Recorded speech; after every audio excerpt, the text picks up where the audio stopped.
I see this all the time as a coach, athletes who have all the availability in the world. Life is perfect, life is easy, stress is low, responsibilities are at a minimum. And then for some reason, they just find every excuse to not train, to not do anything. And then about a week, and then they all of a sudden get their act together and then turn on the jets and things go green in Training Peaks and they're super motivated. And then you know what happens? Something happens in life. New job, new relationship, stress at home with the kids, anything. And now the next comment in the mouth is, I just wish I had the time to train right now. What they're also saying in a different way is, I really wish I would have capitalized when I had the time.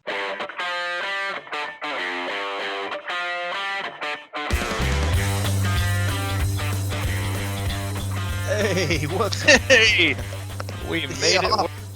We made it work. Yeah, take off. You're right. Welcome, welcome. It's May 5th, 2020. Welcome aboard. Crushing Iron Podcast, episode 370.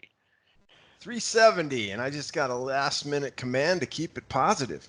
Yeah, I didn't say keep it positive. It's just kind of like let's keep it No. let's keep it within the flow. Yeah, hey, if it's your first time listening, first off, appreciate you tuning in. We traditionally come to you Mondays and Thursdays. We always come to you twice a week. Today or yesterday, it just wasn't happening. I had a busy day, and then Hayden, it's just one of those days. I think it's very much like training. You need to do something on certain days, and then some other days you just have to make the best decision to just say, you know what, it's not going to work today, because if I force it, it's going to be terrible. I might as well do the best I can today, wake up tomorrow, and see what I have to offer. And it was definitely a good call. Obviously, having your support was crucial in that, with just saying, hey, I'm in for a bike ride, man. We can just do this tomorrow. I'm sure you put in about 90 or 100 on the lab yesterday. But yeah, we're here. Appreciate your patience as always. Episode 370, cover all things triathlon, all things life. I'm Coach Robbie. That's Mike. And we're here for your listening pleasure today. Yeah, man.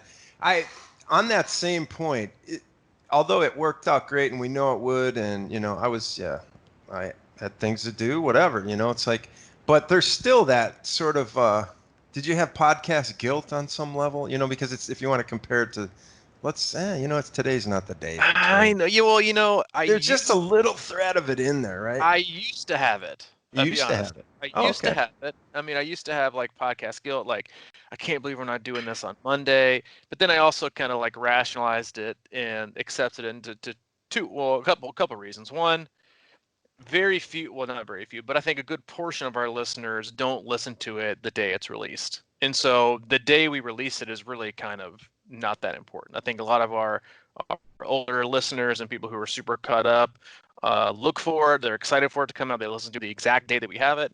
And then, so that kind of makes me feel a little bit easier about it. I do have a little bit of guilt because I'm like, God, I can't believe I can't work this in today. Like, I can control everything. But then the other part is that, like, if I did force it and I wasn't flexible, I didn't put family first. Like, Hayden's at home right now; he's not going to daycare. Alan and I are both trying to manage the other things we have to do and our other responsibilities, and him. And he's just so insanely active right now. He just is nonstop. He doesn't have a little brother, little sister to play with. It's not like our dog is Lassie. He can just like run off in the sunset and come back at dinner. So we're trying to keep him busy, and so it would have been hypocritical of me. And one of the things that we really preach and kind of drive home on this podcast, which is, putting life and family ahead of everything else, and that what we do is a hobby. And while this is slash a hobby slash a business, I guess, even though it's a free podcast, some things are more important. And yesterday, if I had done it and I would have found a way to do it, I would not have been in a great mood. I would have been stressed. I probably would have hurried through things, and while I would have accomplished what I set out to do, which was just to produce a, you know, 30, 45 hour minute podcast, I think it would have been a net negative. I wouldn't have felt good about it. I would have felt even, I think, worse about it than I did for not doing it. And I would have produced a lackluster, mediocre result, which, to be honest, I still could today. But that was really it. I mean, I used to feel, again, guilty about it, about not doing them on the days they have. And we've recorded on holidays before, and making them happen. But, I think as we've both grown within the podcast and felt the support we have from our awesome community, it doesn't make me feel I think I would have been hypocritical by forcing it and just doing it to do it versus waking up, see what I had to offer today, and now I feel like I made two good decisions in a row and not, a net zero, which is a negative decision and a bad decision, or then a positive decision. Mm. Yeah, I mean, honestly, I don't feel guilt. I think I feel more guilty about how you feel about it. That, because, You're so because I good. mean, let's face it, you're a little more buttoned down than I am, and I'm just a I little more go with definitely the was. flow. But it's really nice to hear that from you because I agree with you. I think that there's certain things about life over, that we're we're sort of married to time and all these sorts of things, and I could go on and on about how I think the invention of the clock has destroyed us, but but it's in a big picture. I mean, I think that we are definitely, we grew up in a world where we had to watch our show at 7 o'clock on a Friday night or whatever it was. And now it truly is a non-linear world. And your point about people listening to podcasts when they want them is a really valid one. And we're getting used to that as far as listening to things when we want to. So it's not like people are sitting around. Some people do sit around and wait for the podcast to come out. And I do that with certain podcasts too, but it's okay. If it's a little bit late or, not exactly when you planned it, that's just sort of how life is now. You just pick things up when you want. And that's, And I so, think it's also important to kind of drive home, and this is true with training. And I kind of had this conversation last week with another athlete who was saying like, this athlete is super type A, very structured and routine oriented. Like if it's on paper, I must do it in the exact order that it says, on the exact day that it says, rain, sleet, snow, whatever. I've got to do it on that exact day. And she kind of had this own epiphany, which I drive home a lot with our athletes anyway. And we talk about in our Zoom call and stuff is like, if you have a day that just doesn't fit with, because like life drives our train, like we like to say that we're driving it, but if you think about a train in general, it's this gigantic, machine that's, just cruising through places at an enormous speed and carrying a lot of weight. And the conductor, like, while it has control, at the last minute it could do something, and no matter what, the train's going to basically say, hey, I'm already moving this fast in this direction. You can say you want to do something and you can think you're behind the steering wheel, but gravity takes over, and this is how it's going to go. And life is that way. Like and anyway, she was basically saying like, I just now kind of had this epiphany that Saturday it was supposed to rain, and she was like, "Well, I really don't want to do my long trainer ride, so I think I'm gonna swatch it, or swatch it. I'm gonna swatch it. I'm gonna switch it and do my long run at a time where I can do it, and then do the ride on Sunday." And she was like, "I finally did that and found this like really freeing moment of like being flexible is actually much more in control than you would think in terms of like being responsible, because a lot of people think, oh, I've got to do this on the exact day, this exact same time, the exact same way. But what happens is if you can't do it exactly, then a lot of athletes won't do it. Because for most athletes, it's I won't do it at all, or won't switch days, or won't move things around, because it doesn't matter. It doesn't count. Like, and we've talked about this before on the podcast, I think on a couple different episodes, is if you see your training peaks week or any kind of format you use for training, and you lay it out in the week, that's best case scenario. That's best case scenario. But life happens, and oftentimes you have to switch. Like, I don't think a week has gone by in the last 8 to 12 weeks for me that I haven't had a week laid out for me for running, and I haven't moved something around just because it just didn't fit that day. Or I woke up and I was like, I don't know if I have this day, it's not the best decision, or rain was coming, so I chose a shorter run versus a longer run. And what it allows you to do is have a little bit more control on at least prioritizing life, yourself, and your training in a way that really accommodates your life. And so this athlete was like totally missing a day of training because it was something I think that had to be done outside, and it was raining all day. So instead of switching days around to get the whole weekend as a total, all the workouts and sessions in, she was skipping or missing workouts because of life, which I obviously support, but there's always ways we can adapt. And she just had this epiphany. It's like, I think being flexible is actually going to give me more opportunities to do things the right way, because you're not force feeding on the exact day that you feel like you have to do it, which was the same thing yesterday. Like every Monday, it's like I feel like I have to do the podcast, and if I don't, then for some reason I'm falling short of, producing this on the day that we promise, or doing it here, and something's got to give. But, right, for all of us, no matter where we are in life and in training, it's always about minimizing, in my opinion, it's always about minimizing current stress and preventing, hopefully, the occurrence or rise in future stress. And I think it's important for athletes and ourselves as just humans and professionals to understand, is that if you can do anything right now to help mitigate or lessen any future stress, you should do it. And I think that's a tough lesson for us all to learn. My wife gives me kind of a hard time sometimes. Like, my mom was in town this last weekend for a couple of days, and she was like, all you did, not all you did, but she was like, you worked a lot. And I said, I did. I worked a lot. But for me, it was about minimizing future stress, because if I could get a little bit ahead in work, and while my mom was here and things were not stressful at all, because she was playing with Hayden and that's all she wanted to do anyway. She'd care less about Allie and I was like, then next week, when we're just all three of us again, my life will be less stressful. And while I could have relaxed and watched Netflix and done whatever and been lazy, I tried to prioritize other things just to minimize future stress. And so I think that's important in all kind of training, for all things. But I think being flexible is super important in racing and training and life. I think it's something that especially type A athletes struggle with. Wanting to see their green training peaks, but there's a lot to be, I think, gained from focusing on being flexible. And I think it actually gives you confidence. And then I also think it allows you more opportunities to be successful, because there's a million different ways you can formulate and plan and adjust on the fly to help make you feel successful. Mm. Yeah, that's good, dude. I think that also that applies to if you are consistent and you have been, you're confident in what you've been doing over. I mean, it's just easier to be flexible in that situation. I think a lot of us put ourselves, backs to the walls, under the gun kind of thing. And the more you miss, or the more things don't go exactly how you planned, you get a little more stressed about them, because, there's like limited sort of time to get it right. But if you're going along, solid, and you miss a day or something happens, it's like it shouldn't even bother you.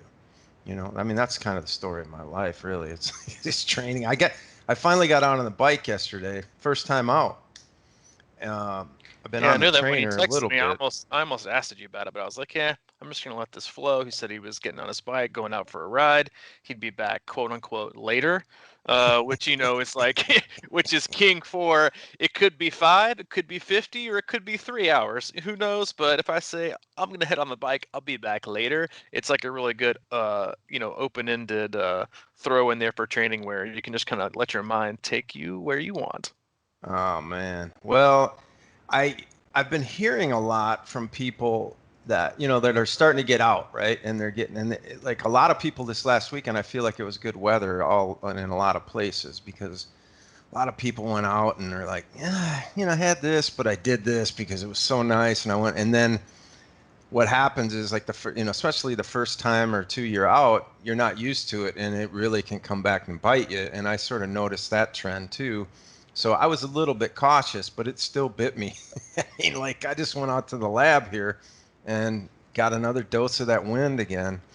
And I felt really good while I was out there, but afterwards, man, it just sort of snake bit me, and Mm-hmm.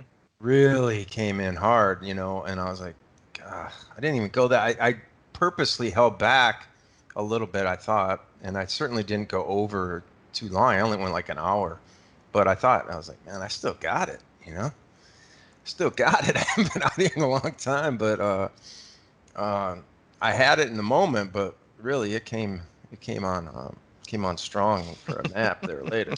But So how long did you ride? an hour. Okay, yeah, so just what I was thinking, three to But four I did hours. my thing, where my obsession with chilling with the wind, and then kind Oh, of I just. know, grinding it out against. But I figured out a couple cool things. I think I remembered. I guess it's how it is. Like, you're not. if you're not used to being out in the wind and you're like, man, it's like, and then you start remembering stuff. It's like, oh, okay, just got to relax. You can't fight it. It's like being on a sailboat. Relax. Yes. If you can't be on a sailboat freaking out, you just got to kind of take what the wind gives you, even if you're trying to go into it. So I really got this thing where I was, how I do it. I don't. It's sort of my modified, my internal power meter kind of thing that I like to deal with. But I was coming. So I go out and kind of get a feel for a few laps, and I'm like, okay, so I'm going this way and keeping the same effort, and then I try to keep the same effort into the wind, and I notice like, okay, I'm going like 4 miles an hour faster with the wind than I am without the wind. So I know that, I kind of have a baseline for what's going on out here, and then after that, I just try to like hit this little spot going into the wind where I kick down the gears a little bit, and I'm actually kind of curious to ask you this question because I was, when you talk about cadence, right? So like I was just trying to keep the same cadence, but I would, go with an easier gear.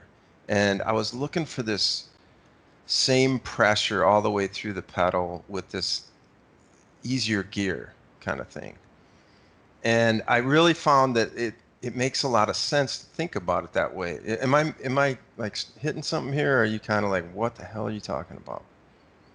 Well, I'm It's always kind instead of of like, like what this the hell are you high talking about? spinny thing, I'm just finding a nice cadence that's comfortable, but I'm being patient going into the wind. So in other No, words, I totally understand what you're saying here, and this is something that I oftentimes have to combat with certain athletes who are just like just incredibly obsessed with having a cadence of like 90 to 100 because they started picking up cycling in like a spin class, and spin instructors are like famous for you got to pick up the cadence, got to pick up the cadence, got to pick up the cadence, got to pick up the cadence. And what if that does for most athletes, what it also does is it helps. Well, the reason they do that is because it also helps elevate your heart rate very quickly. And what it also doesn't do is cause a lot of like a really, really deep strength and muscular burn. That's what they do. And then obviously we can go all the way back to like Lance Armstrong, who was like, the 90 to 100 guy. And I was like, oh, you got to have like a 90, a 90 cadence to be, really efficient. But what often times is that like you're putting out so many repetition, your cadence is so high. And don't get me wrong, there is a time and a place for specific cadence work. On the very, very low end, we do a ton of big gear work, building like really, really deep muscular strength so you can absorb the whole load, especially for long distance racing. But then there's also times like I've got had and currently have a lot of athletes going through like a sustained power phase, which is like I want them to be actually choosing a higher cadence over sticking with the power, so actually gear down to kind of keep the cadence. So there's a time and a place to work both. But when it hmm comes to like finding like your most powerful stroke, and we all do this with like everything in life, no matter if it's like picking up something or doing anything around the house or any kind of just general movement, we all have something that we're comfortable with. We feel like this is the best way I can do this. And that's the same thing goes with cycling. It is the pedal stroke that allows you to, with the least amount of energy, get the same effort and pressure on the entire 360 degrees of the pedal stroke. A lot of athletes, what happens is when they have such an inefficient and haven't done a lot of big gear work, which again, there's a lot of advantages to doing big gear work, but one of the main ones is that it really helps you force each side, not just one side, but each side the full 360-degree rotation. You have to press down with your forefoot, and then in order to keep grinding it because the gearing is so high, or the tension is so high on the trainer, or the resistance on your smart trainer is so great, you can't just push down with the other side to make it go. Like that's what most people do is they if you're on your bike, you press down with your right, and then by the time you get down to 6 o'clock, the effort on the back end to go from 6 to 12 on your right side is overcompensated or even just totally diminished because on the left side, your left side is now going from 12 to 6. So you're having these advantages from using, obviously two legs. But on big gear work and even a lot of like really high cadence stuff, you have to really focus on the full entire pedal stroke. So you're getting your entire return on investment, which a lot of athletes miss out on. Like if you'll do, a lot of athletes can do or will do single leg drills, and this can really, really highlight total gaps in your ability to do a perfect pedal stroke. Like you might be able to, if you're under a trainer, unclip, let's say your left leg, especially your non-dominant side. If you unclip your left leg and let it rest on like a part of your trainer and try to do a single leg drill, either fast or big. After a couple, you're like, okay, I got this. But as your leg fatigues, you can really feel like almost a skip in where your cleat and your pedal place connect kind of happening, and it can show you dead spots in your pedal stroke. Well, think about how those dead spots add up over the course of hours. You're Mm. still putting force. Your legs are still putting the pressure through to make the revolutions, but you're missing out on that constant contact, which is producing power, which makes you more fluid, and you get the better return on investment. So I totally get what you're saying. I think a lot of athletes miss that by obsessing over doing one cadence or the other. I think athletes tend to gravitate towards one that feels easier, but I think it's important, just like swimming, when we talk about a really fast high Yes. turnover stroke rate. And what happens is a lot of athletes that are upset, and I'm all for it, being able to have, when needed, a fast turnover. Same thing with cycling. I think it's important to have the access and ability to have a high turnover, to be able to recruit those muscles to do the things you want to, like going up a hill or passing somebody, or you get into a sprint, or especially if you're an athlete who does short course and long course racing, like you want to be able to have a higher cadence. So there's benefits of, but just like in swimming, if you have too high of a turnover, then what happens is you might actually end up going slower because you're going to cheat the back end of your stroke because you're so obsessed with getting your arm out of the water to continue and keep up that higher turnover that you're wasting effort and you're getting, again, a poor return on your investment. So it's the same with cycling. It's so much about just knowing what your body is like. I have some athletes who will do an Ironman with like 60 cadence. My best Ironman bike split to this day, I think I averaged like 68 cadence. And coincidentally, it was actually my best marathon as well.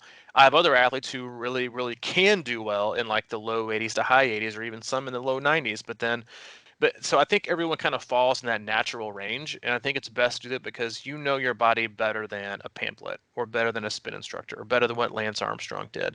And I think that's what a lot of athletes get caught up in. To use swimming again as an example, they see these athletes, getting to the other end of the pool, with like, 9 strokes, and then they forget the fact that, you have athletes like Michael Phelps who have orangutan arms that dangle down to their ankles. It's a lot different, and their stroke is a lot different. They can grab all of the water. They don't need as much, where you might have T-Rex arms. That ain't going to be the same thing. So again, it's very independent, but there is for everyone an ideal, I think, effort to return on investment that goes through cycling, swimming, and then even in running. Like some athletes are obsessed with cadence and running.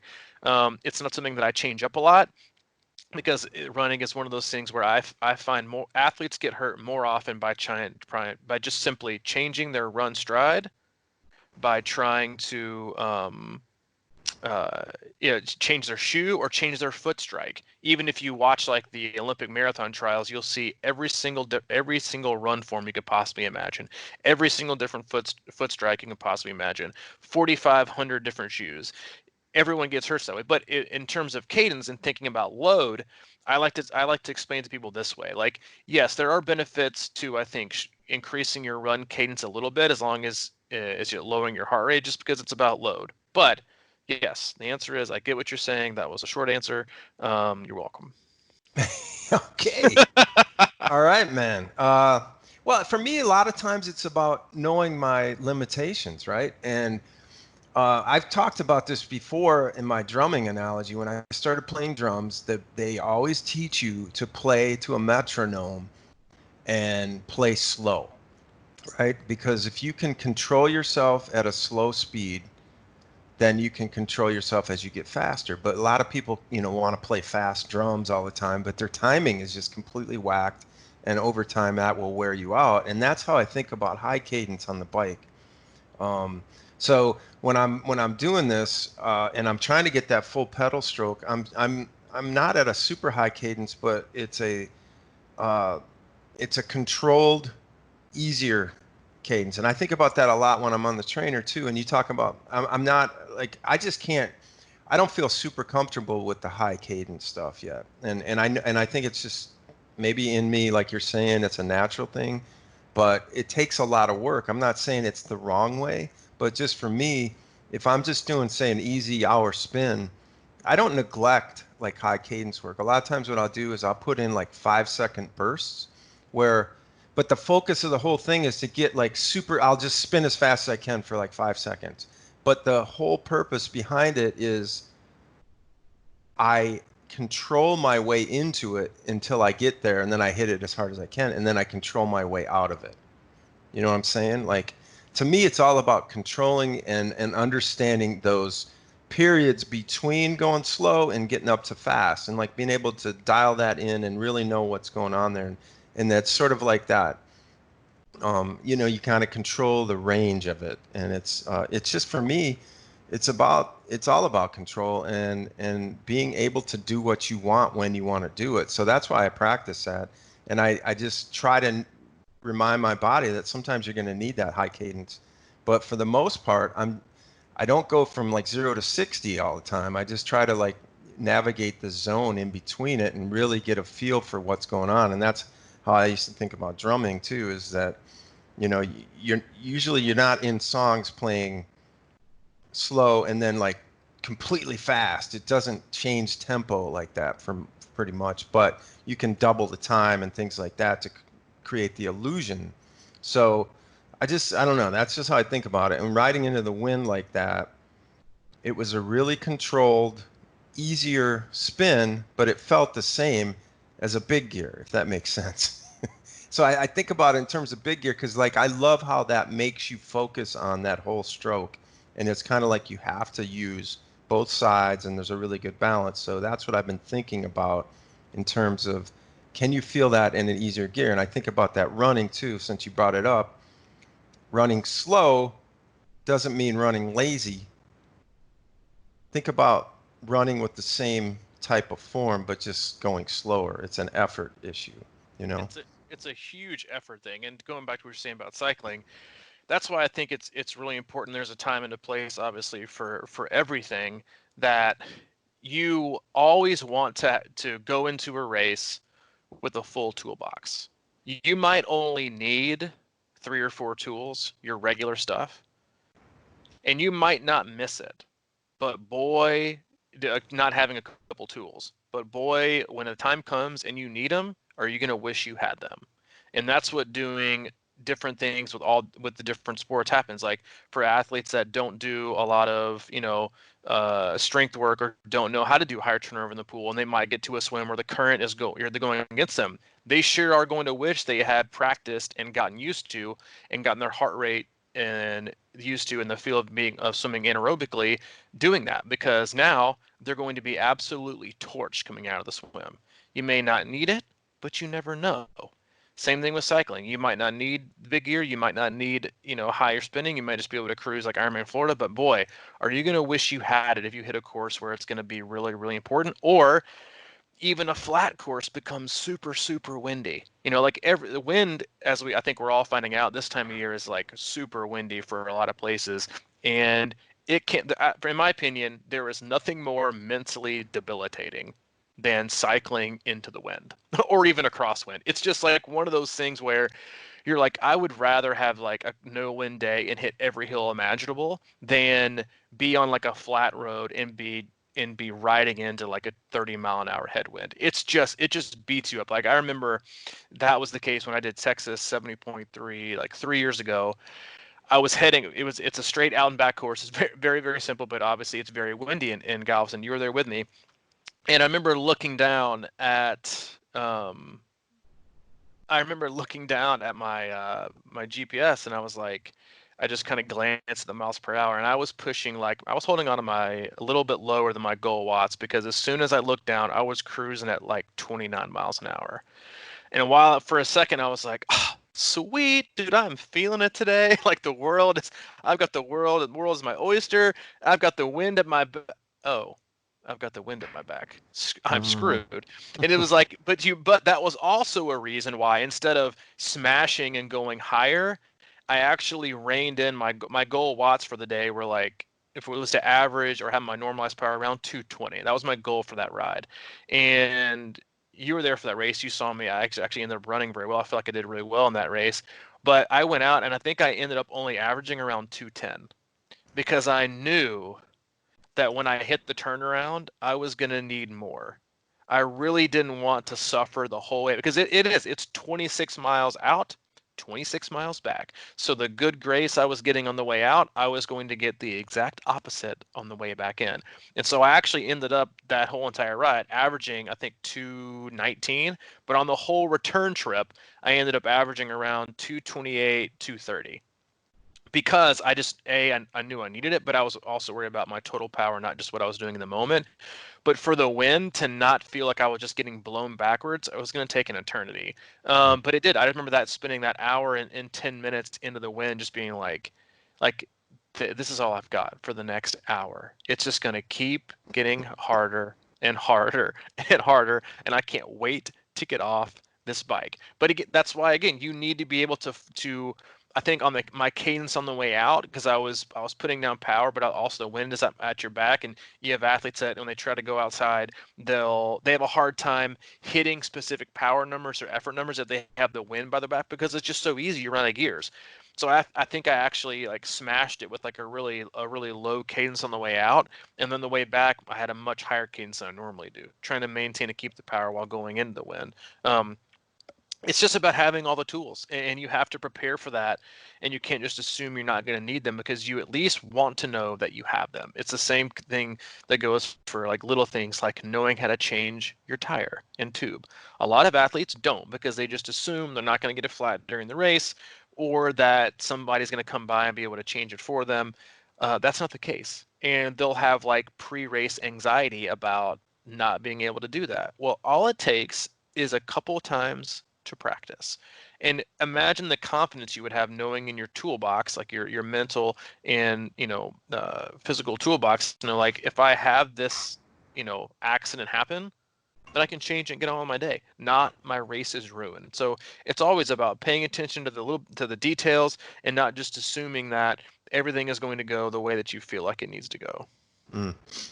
All right, man. I want to shift gears a little bit to a question that was posed in the Facebook group that you answered. So I know that you have some thoughts on it. And I think it's important now because it fits into all this kind of rescheduling piece that we're thinking about now and like how things are changing and being flexible. It's from Tom Orwin. He asks, he said, I need some advice. I'm registered for Coeur d'Alene 70.3, which was just rescheduled from June 28th to September 6th. I'm also registered for the new Washington 70.3, which is September 20th. So my original plan was to have 3 months between two races. Now it's down to 2 weeks. These were to be my first 70.3 distance races. Should I try for both or opt for a different race? Can I read your reply? Absolutely. And you replied, as with all things, this is 100% totally dependent on your fitness level going into the first one. If you have consistent and deep fitness, then it's honestly not an issue. And I saw that as something kind of important with what's going on right now. And, because Kind there's of a lot of important. It's insanely important. Like Okay, well, I mean, go ahead. Yeah, you got somewhere to go. I can tell. So go for it, and then I'll not hype in there. really. I know there's a lot of people that are like, oh man, how much time, and there was another question that we were thinking about answering later. It's like like kind of ideally, if you think about like, cause that was 270.3s, but a lot of times it comes down to like, if you could perfectly schedule a 70.3 in front of your full, what would that look like to you? And then, Let, like, let me start with the first one. And okay. and this I think is one of the most important conversations. Well, no, that's way overblowing the fact of this conversation. This is, I It's like think, the opposite of I when know, right? FTP testing Right, yeah. comes. It's like I think, and I answer this way for a lot of things because it's everyone is so dependent, and everyone everyone's fitness and their idea of fitness and their idea of work and their idea of deep fitness and their idea of volume is different. You might have, because that's why like I don't get aggravated, but it's interesting to watch answers fly off at like other people's comments about what you can or what you can't do, when the fact of it's largely based on them and their experience in their training volume. One guy might have the flexibility to put in 20 hours a week, has done it before, is fairly young, can handle a big load. I'm like, sure, you should totally do it. In response to a guy who like has no way in shape or form shown he has the ability to be consistent and produce the kind of volume you would need to do 2 races back to back like that and perform well and not be injured. So everything is relative, and everything that we share, everything that we say, for the most part, is based on our own life and our own reality and our own experiences. But things like that, they are not difficult. They are not difficult, as the caveat, by saying if you prepare correctly. And because I think a lot of times we have a hard time wrapping our brain around what we actually do on race day is a lot of how we prepared in training. Your preparation in training, not just your specific training block. Because the best way I can say this is that look at the length that you feel like you deserve of a taper. That's how you can kind of mirror your preparation and what kind of work you did. If you think you really, not just think, if you have shown you need like a solid 2 week taper for a 70.3, then more than likely you can do those 2 races back to back and feel fairly good. If you feel like you only deserve like a 4 or 5 day taper because you haven't input in the volume, then it's probably not a good idea. So, but if you look at an athlete's training and they put in, not just because we always get trapped in 12-week, 8-week, 16-week builds for these races. And a lot of athletes just kind of assume that or think I think a little bit too freely that, oh, well, I did a 16-week block for an Ironman, I'm totally going to be ready. Well, if you did little to nothing before that, then that's a very short period of time to feel prepared and to actually get deep fitness. On the other hand, if you're an athlete who closed out, 2019 with a bang, did like a late season Ironman, took a couple weeks off, and then has basically been churning out 8 to 9 to 10 hour weeks over the course of their kind of like maintenance phase. They've been doing a ton of running. They've kept up the volume. They've stayed healthy, and uptick into like 15 to 16 hours has been nothing. And they've been consistent. They keep driving forward. Then that long of a build, they could taper and be totally fine to do a race like that. You might want to pick one to do well and then just pick the other. But part of this is also like figure out actually if you can and kind of have fun with it, to be honest. Like we went through this discussion on one of our last Zoom calls because of so many races right now are getting condensed to a specific quarter of the year, mainly September, October, November, December. And so athletes are having full Ironman, 70.3s, Olympics. They're all being funneled into this one specific time of the year.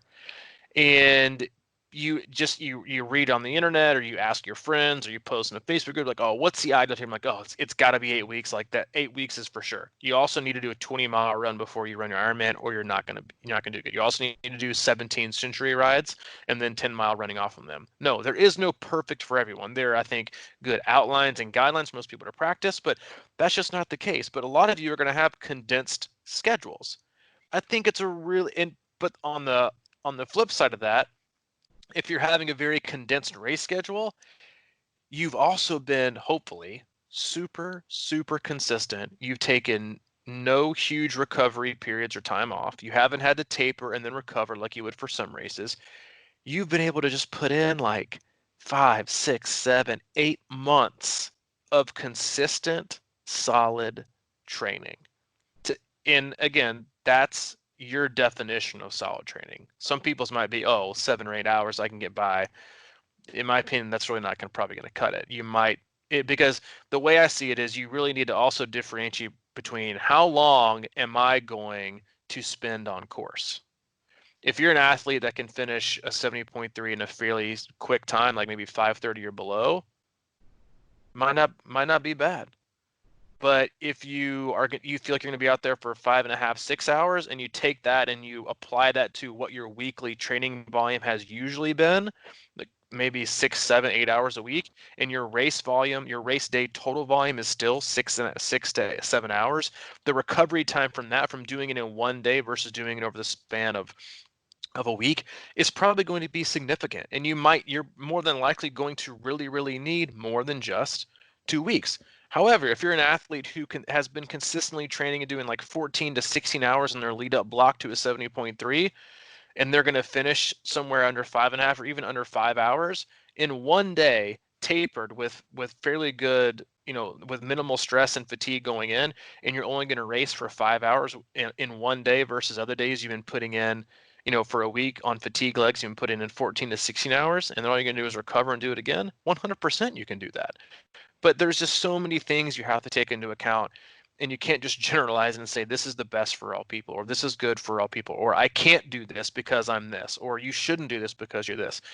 Anything can happen, but it as with all things in life and as all things in triathlon, it's about your focus and it's about your preparation. And I think this year provides all of us a very unique opportunity to explore what we have previously thought we weren't capable of or that we can't do, because I just think pressure should be removed. I think we love pressure. I think we love to also categorize ourselves and put ourselves in certain buckets. Like, I can't do hilly races. I can't do that races, close to each other. And most people haven't even just like actually put pen to paper and proven that they can't. They just assume that they can. And it's also maybe because you've been doing it the wrong way. And so there's so many things to think through when thinking about preparation and can you. And it all goes back to, what have you done leading up to that has shown you that you can or can't, for that matter. Yeah. I mean, when I when I think about that particular situation, 2 weeks, I considering, yeah, like you said, if I felt like I was in my normal 70.3 shape, I think I'd have to look at one of those is, you know, I'd have to look at them as two different races. Do you agree with that? I mean, we talk about that before, like many times about that, and I still think probably a lot of people have a hard time understanding, like just training day, that training day joke or whatever. But like, I think back, the only thing that had remotely close was when I did that um, Lake Logan thing 5 weeks out from Ironman, Wisconsin. I was really thinking it because I was relatively new. I think it was Wisconsin. I can't remember, but I didn't feel like I had a great handle on, and that felt really close to me doing a 70.3 because I was used to doing it maybe like 8 weeks out or something. And I did approach that. I mean, I raced it, but like I remember specifically not hammering the bike that day because it could have had something to do with I didn't feel like my bike was where it needed to be maybe or whatever. And I really went into that race with the idea of like, okay, I'm going to come out of this race in really not depleted bike form. So I took it easy on that. I mean, it was a tough ride, but I remember like literally stopping at aid stations and redoing my nutrition and stuff like that. I would normally never want to even mess with it, but I was, so I took it relatively easy on the bike, I remember, and took a day off after that race, and I was just back right in, and I felt, and it turned out to be I think my best, one of my best races, fulls. So to me, that's sort of like I used it as a race, but also I didn't, because I knew I had to get right back into it.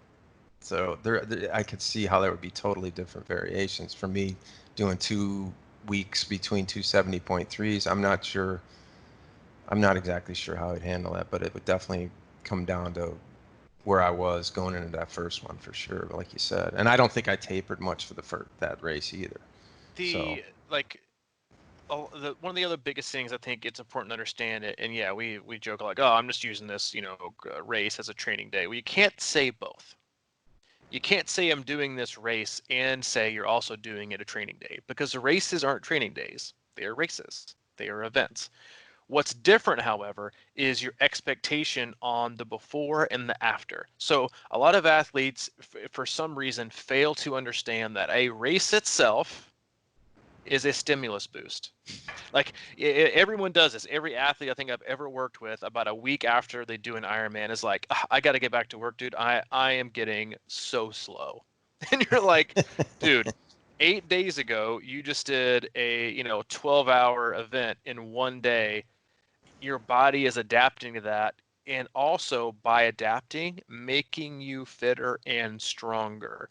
It's not just like you have this expiration date of fitness that you used on race day, and now you must start over. For some reason, for a lot of athletes, can't wrap their mind around the fact that a race itself is also a huge stimulus. So what you're looking at and how you want to see it as a training day or not is the purpose behind the race. They're all races. They are not training days. If you want to do a training day, just go out and do your own thing. It is not a training day. It is a race. However, how you go into the race, how you treat the race, and how you expect to recover after the race dictates on whether it's going to be an A race or B race, or you're just kind of going to figure things out. Meaning, if you want to basically take a very, very small taper because what you want to do is use the race as a stimulus boost. So if you're doing two 70.3s, there's a couple ways to look at them. It's like, hey, maybe have like a really, really conservative one on the first one, recover really, really hard, and then see what I can do and hammer out in the second. That's probably going to be most people's, idea of how they should partner two very close races of any distance together. What I would say is I think and again, it goes back to it's being relative. It's very dependent on you and your fitness, your ability to hold up, your ability to recover. How are you on the small things like sleep and recovering and fueling? Like if you're a person that, likes to hydrate with, a 12 pack of beer and Mexican food and eat like crap for a week as your post race, relaxation, then it's probably not going to go over well. If you want to prioritize it, you can do it. But what I would do is say, hey, I'm going to train hard. I'm probably going to take like 2 to 3 days, maybe 4, easy going into this taper or going into this first 70.3. I'm going to take it super chill. I'm going to keep some speed in there to keep my legs crisp. But because what I want to do is I don't want to be sluggish going into a race, because then you're not really going to get, again, the adaptation you want to get from racing, because you're going to be swimming harder, biking harder, and running harder, hopefully, than you have been in training. That's really high intensity, harder, longer, and sustained session. So that's what I would do. 3 to 4 days, very, very short, what I would consider a short taper leading into a 70.3, keep my legs sharp, and then race it balls to the wall. I would just let it rip. What I would be using that for is a stimulus bump to then recover for 2 weeks to be really, really set and have a fitness boost going into the second one. Like, there's no sense, in my opinion, on playing them both safe. And the second one, if you're gonna play that one safe, I don't see a point in that either. Go after both of them and just prioritize how you're going to go in. And that's the same thing with other athletes that use like a 70.3 leading into an Ironman at very short, maybe 4 or 5 weeks. Are they using it as a training day? No. What they're using this for is a one really, really awesome stimulus boost from a long intensity training that's going to actually be worth it. That's going to propel them to probably performing better than their Ironman. Because if you look back, again, we've talked this on a couple of our deeper, more technical podcasts about training stress is a really, really hard 70.3. You swim hard, you bike a really hard, like, zone 3, 80% effort on your bike, and then you run the best you possibly can for a half marathon. The training stress that you're going to accumulate from that and the stress on your body is going to be something that's probably the equivalent of like a 5 hour bike that's super easy and a much longer run, which is a great training day. If you want to frame it that way, however you want to frame it is fine. But how you go into races is really dictated, how you want to approach it, and what you get from it is dictated about how you want to treat it beforehand and how you anticipate treating it after. Because for the 70.3 athletes who do a 70.3 and then want to do an Ironman 6 weeks later, you should be able, because of how good and deep your fitness is, because you're training for an Ironman, your recovery period coming off of that should be basically 1 day to 2 days of easy spinning, and then you're hopping right back into your stuff.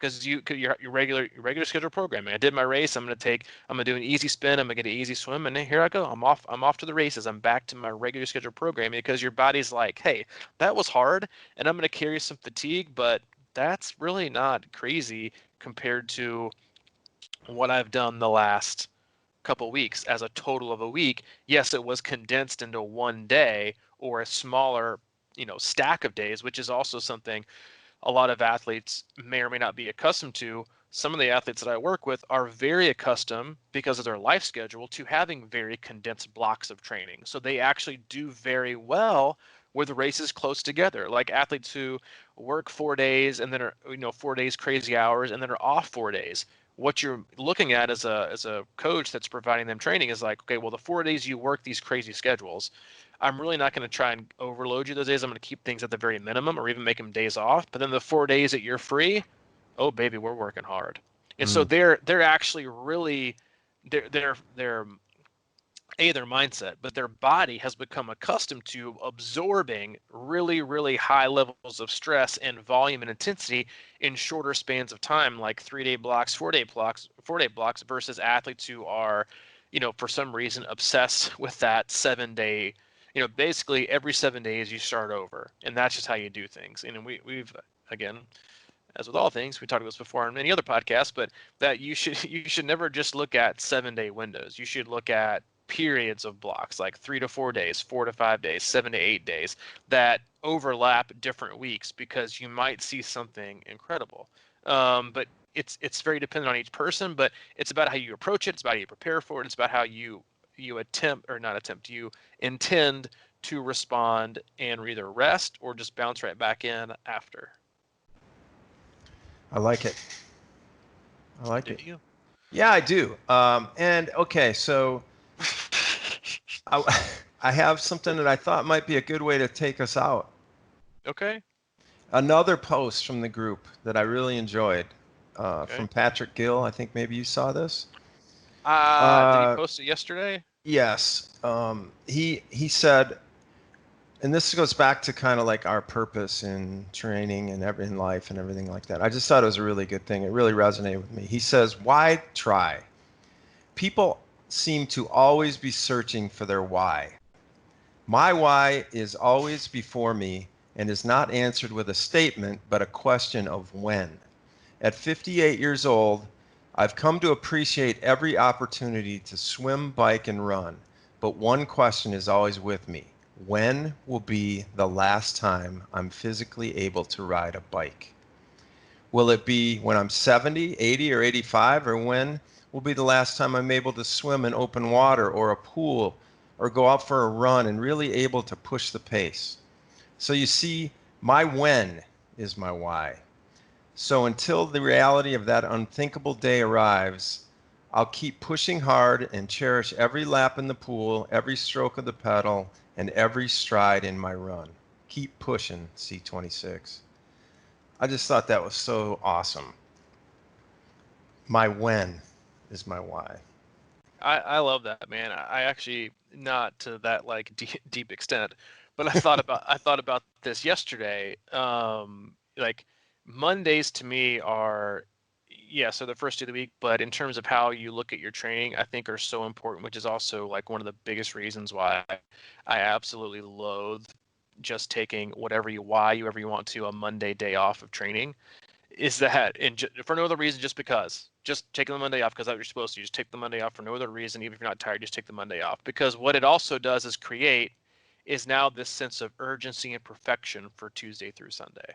You now have no opportunities to miss a day, to come up short, for life to get in the way of it, because now you're going to miss 2 days, or God forbid you miss 3 days. You're immediately behind the eight ball in just how good it feels to get out the door on a Monday when you have something scheduled and do it and think, I'm not maybe ahead of the week, but I am, because something could still happen and I'm totally okay missing a day.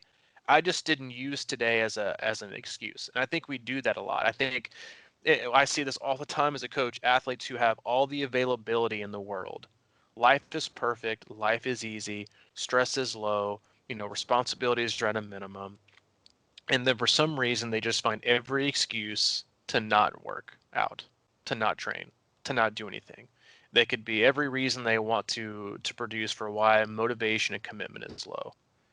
And then about a week, and then they all of a sudden get their act together and then turn on the jets and things go green in Training Peaks and they're super motivated. And then you know what happens? Something happens in life. New job, new relationship, stress at home with the kids, anything. And now the next comment in the mouth is, I just wish I had the time to train right now. And a lot, what they're also saying in a different way is, I really wish I would have capitalized when I had the time, because going back to what Patrick was saying is you have no idea. And so to think that you had these opportunities and you totally wasted them, you can't ever get them back. You know, a lot of athletes like to make up training. You can't make up training. You can do 2 sessions in a day. You can try to do 3 in 2 days. You can move a Tuesday to a Sunday. But what you can't do is make up for the day that you just totally missed, that you didn't do anything on. You can't get that back. You can obviously stack workouts, but there's still going to be this day where you had an opportunity, you chose not to do it. And at some point, at some day, you're going to wake up the next day and want to do it, and you're not going to be able to. Or life is going to throw a curveball and say, you have to step away for a period of time. And do you want that last feeling you thought to be was, I just felt lazy today and just didn't feel like doing it. Like you never know when your win is going to be, and I think it's an important why. I think it's not necessarily a sense of urgency. Like I don't think we should look at it that way. Like we should be pressed for time, but I think it's vitally important for us all to appreciate so much of the present. That we have this ability, we have this opportunity to do something good for ourselves that we like, that we enjoy, that produces really good things for our mind, our body, and our soul. And to not do that just because, I think we're cheating ourselves. I think we're taking advantage of a good situation or a good time, because you don't know about when things are going to change or when things might not. I think we always assume that things are always going to stay the same. We'll always be able to find a way, and that and then things happen. You say, I can't believe this is happening right now. And then you've lost it. And I do. I think he said it really, really, really well, and I think the win part of that is awesome. Mm. Now, dude, I'm going to take this to another place, and it might be a little heavy. Oh boy, you're going heavy on me. All No, right. because like when he said that, it really hit me. Obviously, I'm 56, and I think about that kind of stuff too. It's like, you really want to enjoy these, you just never know when. So like I think about this all the time with regard to people. Was today the last time I'll ever see this person again? And the reason I think about that, because it's happened to me hundreds of times, and it's just sort of these, nondescript, inconsequential little moments where you're like, hey, all right, I'll catch you later, and then they're gone. Like I've moved around, so there's been people like that. So it's kind of a crazy thought, but I just think about that, like in regards to like, hey, when you see, your neighbor, your person, or whoever it may be, it's like, man, like be appreciative of that moment, because you just never know when you're not going to see people again either. And I just think it's kind of important to think like, in those moments too, because I've been through it. Like I said, I mean, there's been a lot of whatever college buddies or things like that I haven't seen in 20 years. And I just, you just like, wow, that's just weird. It happens. So like be appreciative of the moment is how I was looking at what he was saying, and be in that moment with whoever is in that moment with you. And it's just especially like we haven't seen people in a while, so it's like, and I think that when we do, I think just keep that forefront, just like be appreciative of that time together, and really try to be grateful. I think that just sets us up for a deeper appreciation of everything.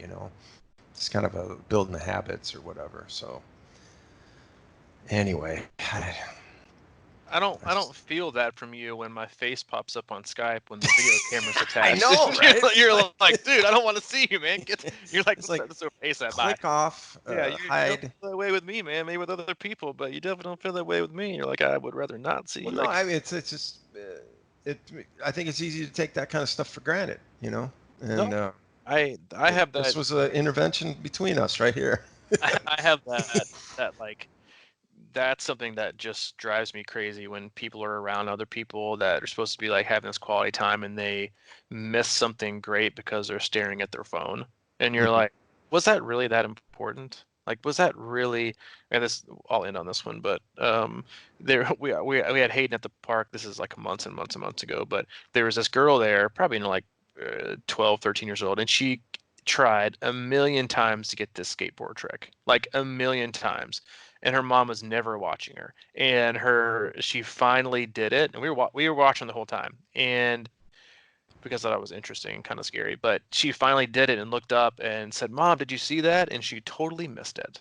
Oh She man, was doing bummer. something totally worthless, I'm sure, on the phone. But it's just like we have so many opportunities to be present and not miss things because we don't know what we're going to miss, and we don't know what we're ever going to have again. And I think it's important for all things to be a little more appreciative of just time and understanding. Going back to you hate clock things, it said, yeah, we shouldn't like be married to a clock and I think such strict adherence to time constraints. But I think just you literally can't get it back.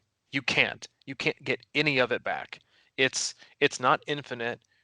Our clock will run out someday. But you don't know when. And I think it's one of those things that, yeah, it's a little bit deep, but I think it's important. And it's not like triathlon is everything, because it's not.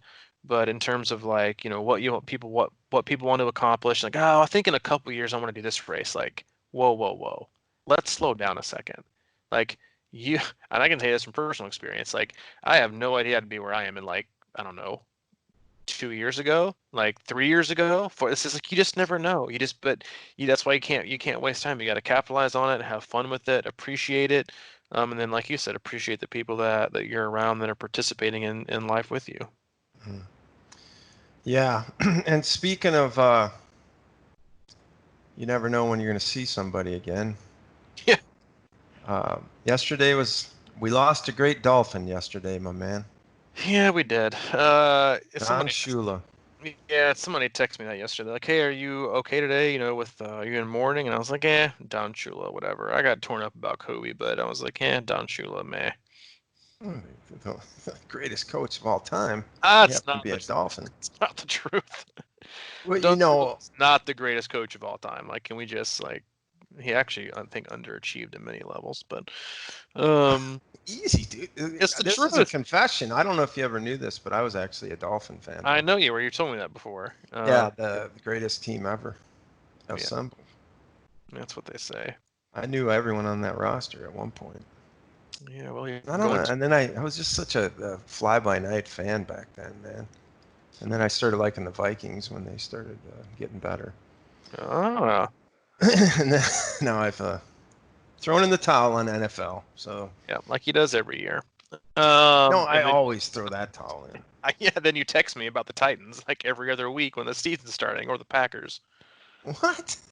I, just Don't as beat a him up. fun little Oh yeah, aside. just I don't really care. mm, Definitely not emotionally invested in the NFL whatsoever. I'm not either. But yeah, Don Yeah, Shula, awesome. rest Rest in in peace, peace, Don. buddy. Rest in peace. Speaking of peace, we hope you all are doing awesome, staying happy and healthy, taking care of yourselves, and having fun. It's what's important. Have fun, do your best. We are, as always, super appreciative that you tune in. Leave us a review if you'd like. Visit us at our website as well, c26triathlon.com, for all things coaching, camps, and community. And just, keep hanging tough, is what I like to say. Keep hanging tough. Mm, keep hanging tough. Yeah. Yeah, check out our website, C26 Triathlon. I actually just posted a few of those pictures you sent me the other day about the new hub. Oh, you did? Nice. Yeah, put it. There's a little tab now on C26 Triathlon. It says C26 blog. I think right on the homepage. It's the public blog, and you can kind of see a few pictures from the online hub and training center that's being constructed as we speak, Closer and and closer and get you a little closer. info about that. And if you want more info on everything, check out the online hub. There's a preview. If you go to the drop down on online hub on the tab, it'll show you what's going on in there. Lots of videos and bonus podcasts and articles and all kinds of stuff. And we're doing that pay what you want, $9, $29 or $49 gets you in there for through the end of September. And we've had a lot of people coming in there, man. So it's cool.